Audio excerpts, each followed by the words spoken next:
Una vez tenemos claro el para qué evaluar, es decir, cuál es el objetivo o el propósito de aplicar una evaluación en las actividades de clase, procedemos al diseño del instrumento de evaluación.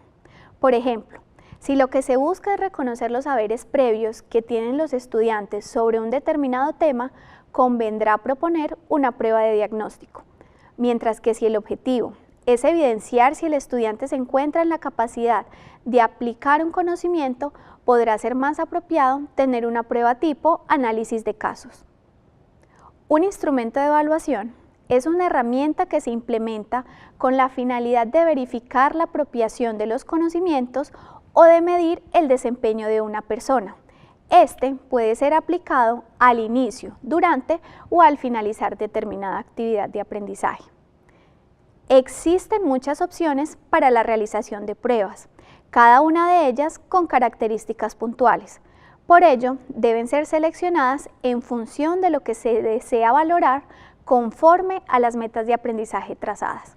Por ejemplo, en algunos contextos se aplican exámenes estandarizados, como es el caso de las pruebas PISA o las pruebas Saber en el escenario colombiano.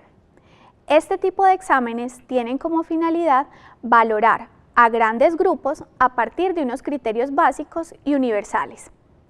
Estos están enmarcados dentro de las herramientas tradicionales, las cuales tratan de medir un resultado de manera uniforme y en condiciones estándar para todos los estudiantes. Algunas de estas son las preguntas de respuesta corta. En este tipo de herramientas se pide al estudiante dar respuesta o completar un enunciado de manera muy puntual. Son útiles para la validación de información. Las preguntas de complementar. El estudiante debe enfrentarse a una frase o párrafo que se encuentra incompleto y debe ingresar los elementos faltantes. Son útiles para validar conceptos y definiciones. Las preguntas de emparejamiento o correspondencia. Consisten en dos listas o columnas con información o conceptos que deben ser concatenados o relacionados. Las preguntas de opción múltiple, que consisten en un enunciado con varias opciones de respuesta. Y las preguntas de falso y verdadero.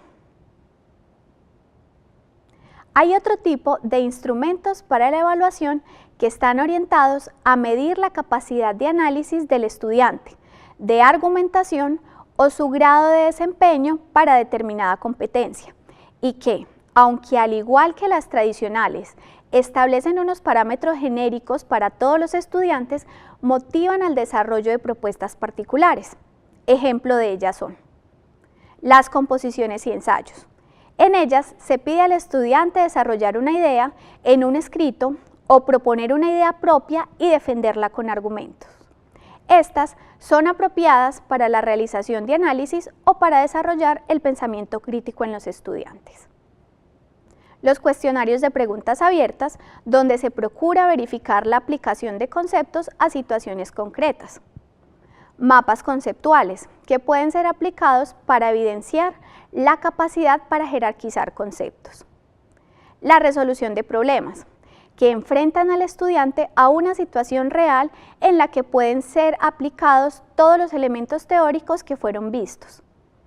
Los proyectos invitan al estudiante a desarrollar un producto relacionado con la temática en varias etapas o fases. Y los portafolios, que son útiles cuando es necesario mostrar el progreso gradual en la aplicación de una temática o la construcción de un producto. Entran en esta categoría cualquier tipo de actividades o talleres que puedan ser ideados por el docente para poner en escena los aspectos epistemológicos. Si bien acabamos de listar varias herramientas, en un instrumento de evaluación es posible combinar varias de ellas. También es importante tener en cuenta que, cuando se trata de medir niveles de aprendizaje o el logro en las competencias, no siempre se puede realizar por medios tradicionales. En ocasiones se requieren instrumentos que midan el proceso para el desarrollo de la prueba y en los casos en los que aplique la interacción con los compañeros de curso. Cuando hablamos específicamente de los entornos virtuales de aprendizaje, debemos considerar además algunos elementos importantes.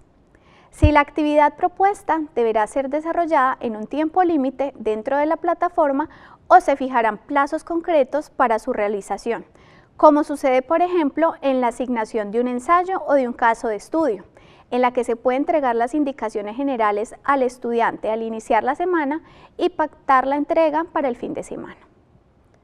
Cuando se propongan actividades con tiempo límite, es importante considerar aspectos como si las preguntas serán presentadas en orden aleatorio o secuencial, si contaremos con un listado de preguntas o con un banco de preguntas para que los estudiantes resuelvan un número determinado de estas de manera aleatoria, cuál es el valor que asignaremos a cada ítem de cada pregunta.